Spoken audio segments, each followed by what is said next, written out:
in theory, much bigger, a torpedo attack on a U.S. destroyer, but in fact it never happened.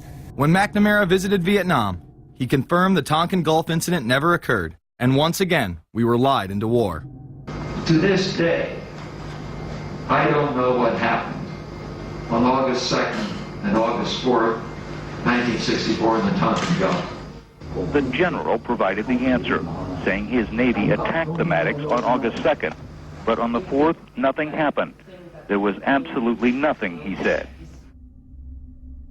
We know for a fact now that NSA and CIA both falsified their reports up to Johnson on that day to make it look as if there had been an attack. Upon the fall of communism, a new threat had to be established in order to maintain their military-industrial complex and keep the people in fear of invisible enemies. More modern examples of this have been used not only to start conflicts abroad, but to instill fear in large populations in order to demonize groups and further erode civil liberties. The majority of people still believe that Timothy McVeigh was a right-wing extremist who bombed the Oklahoma City building with a Ryder truck because he was upset with the government. People close to the event told a very different story. A local congressman believes that convicted bomber Timothy McVeigh and his accused co-conspirator Terry Nichols are not the only ones involved. The Oklahoma State Representative Charles Key produced a videotape featuring witnesses who claim to have seen Timothy McVeigh with another man the morning of the bombing. He was wearing a ball cap. Timothy McVeigh had his on backwards, which just like this. It was on his head. The other gentleman had his on like this. In fact, the FBI had actively pursued John Doe No. 2 in its initial investigation, then denied his existence altogether. There were also multiple reports that explosives were found inside the Murrah building. The Justice Department is reporting that a second explosive device has been found in the AP Murrah building in downtown Oklahoma City. Mike, you're still with us, aren't you? Yes, I am, and I might tell you in addition to that, that in fact what we were told at the scene a few minutes ago was that in fact 2 different explosive devices were found in addition to the one that went off. The second explosive was found and diffused. The third explosive that was found, and they are working on right now as we speak, I understand, both the second and third explosives, if you can imagine this, were larger than the first. Bomb squads were actually caught on video pulling into the building to retrieve these devices. They'll back that trailer down there, and the bomb squad folks will go in, and they will use that trailer. You see the bucket on the back there, sort of, this is how they would transport the explosive device away from this populated area to try to do something with it. I just took a look down the street at the Murrah building again. I see another bomb truck going, so apparently they're going to try to get out that third bomb that's been talked about. This was even confirmed by the governor at the time, Frank Keating. One device was deactivated. Apparently there's another device, and obviously whatever did the damage to the Murrah building was a tremendous, very sophisticated explosive device. Members of the ATF who would have normally been in the building were tipped off prior to the bombing. He saw what appeared to be a police bomb squad truck near the Murrah building 2 hours before the blast. It had a shield on the side of the door, and it said bomb disposal or bomb squad below it, and I really found that interesting. Another witness who spoke to ABC News on the condition of anonymity will tell the grand jury tomorrow he was told by an ATF official agents working in the building had been warned in advance not to come to work.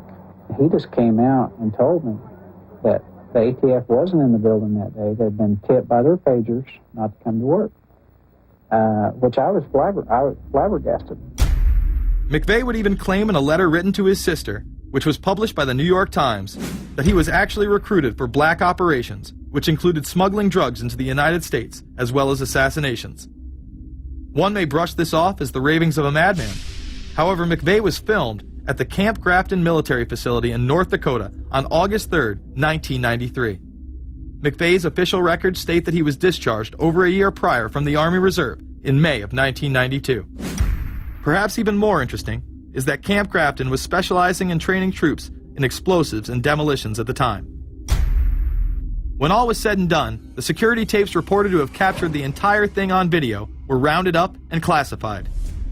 In 2009, they were finally released, and magically none of them caught the bombing. The excuse being they were all having their tapes changed at that exact moment.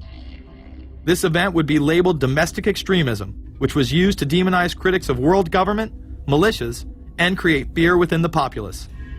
Muslim extremism seemed to show its ugly face in then unprecedented fashion on February 26, 1993. A truck bomb had gone off in the parking area of the World Trade Center. Luckily, the bombers failed to follow instructions and parked the truck carrying the explosives against the main support column. What is not discussed, however, is the bomb was actually built by an FBI informant under the supervision of the FBI. Ahmed Salam, a former Egyptian army officer who had been doing undercover work for the FBI, was the man who actually built the bomb. When he was told that he would have to use real bomb-making material instead of harmless substitutes, he became suspicious and began taping his conversations with FBI officials. Last winter, the FBI was praised for its speed in cracking the case of the World Trade Center bombing and bringing 4 suspects to trial. Now, there is some evidence that the FBI may have known of the plot in advance through an informant and might even have stopped the bombing that killed 6 people. Notice the media emphasizes that they might have been able to stop it. They then gloss over the fact that the bomb was built by their agent under FBI supervision in conjunction with the district attorney. FBI agents might have been able to prevent last February's deadly explosion at New York's World Trade Center.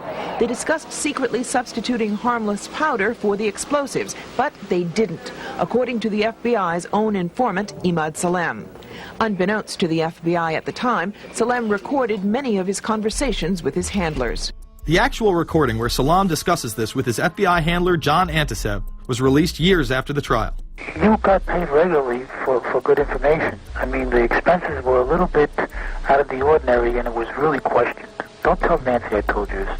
Well, I have to tell her, of course. Well, then if you have to, you have to. Yeah, because, I mean, the lady was being honest, and I was being honest, and everything was submitted with a receipt. Yeah. And now it's questionable. It's not questionable. It's like a little out of ordinary. Okay. You know. All right. I don't think it was. If that's what you think, guys, fine. But I don't think that, because we was start already building the bomb, which is went off in the World Trade Center. It was built by supervision from the Bureau and the DA, and we was all informed about it, and we know that the bomb start to be built. By who? By your confidential informant. What a wonderful, great case. Following the convictions of the Muslims who were too inept to make their own bomb and park the vehicle in the proper area, Salam was pulled into the FBI's Witness Protection Program, where he has never been heard from again. Prior to the largest and most devastating terrorist attack on U.S. soil, the United States was poised as the first truly global superpower. Brzezinski would muse in 1997 that geostrategic success would represent a fitting legacy of America's role as the first, only, and last truly global superpower, and that the only way to mobilize Americans was a truly massive and widely perceived direct external threat. In September of 2000, a neoconservative think tank called the Project for a New American Century echoed Brzezinski's statements, saying the United States is the world's only superpower, combining preeminent military power, global technological leadership, and the world's largest economy. An engine for New World Order ideals, members of PNAC included Dick Cheney, Donald Rumsfeld, Jeb Bush, Scooter Libby, William Kristol, and Paul Wolfowitz. Describing the difficulty in projecting force, they write the process of transformation is likely to be a long one, absent some catastrophic and catalyzing event, like a new Pearl Harbor. This takes us full circle to the September 11th attacks of 2001.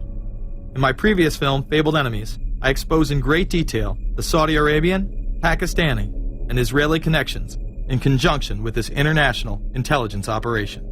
In the early 1980s, bin Laden worked with operatives from U.S. intelligence, the Pakistani military, and Arab states.